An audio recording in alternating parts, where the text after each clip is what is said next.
மீன் வால் அடையாளம்.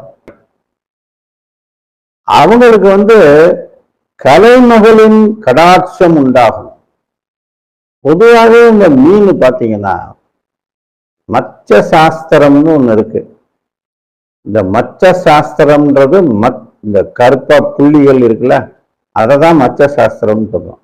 மச்சம்ன்றது ஒரு பாசிட்டிவிட்டியை கொடுக்கறது. பொதுவா மீனோட தன்மை என்ன? ஒரு தடாகத்துல இருக்கக்கூடிய அழுக்க அது என்ன பண்ணும்? சாப்பிட்டுட்டு இந்த தண்ணீரை சுத்தம் பண்ணிடும் மீன். அது மாதிரி அந்த மீன் மாதிரியான ஒரு அமைப்பு நமக்கு இருக்குன்னு அர்த்தம். அப்போ நம்மளுக்கு நெகட்டிவெல்லாம் அது எடுத்துடும், பாசிட்டிவை தான் கொடுக்கும். எந்திரங்கள்லயே மச்ச எந்திரம்னு ஒண்ணு இருக்கு.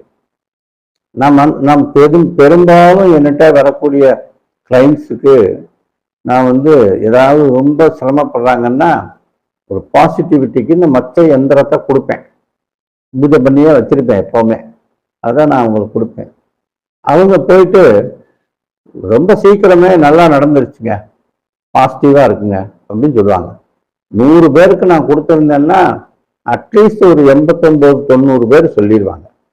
10 பேருக்கு ஏன் நடக்கலைன்றது அந்த ரிசர்ச்ல இருக்கும். எனக்கு இது எல்லாருக்கும் ஏற்படுற ஒரு குறை.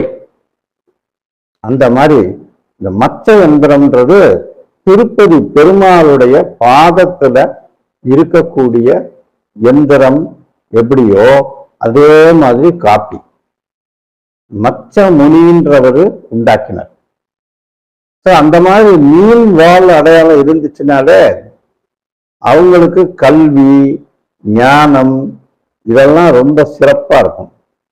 இதுல விதிரேகையும் நல்லா அமைஞ்சிருந்துச்சுன்னா அவருக்கு ராஜயோகமும் புகழும் கண்டிப்பா ஏற்படும். அதுல ஒன்றும் சந்தேகம் இல்லை. ராஜயோகம்னா இன்னைக்கு உள்ள கணக்குக்கு என்ன சொல்லலாம்? ஒரு கவர்மெண்ட் ஜாப், பெரிய அத்தாரிட்டி பர்சனா போயிடுவார். ஒரு IAS படிச்சிருந்திருப்பாரு, அது அவரோட கல்வியும் அப்படிதான் வந்திருக்கும்.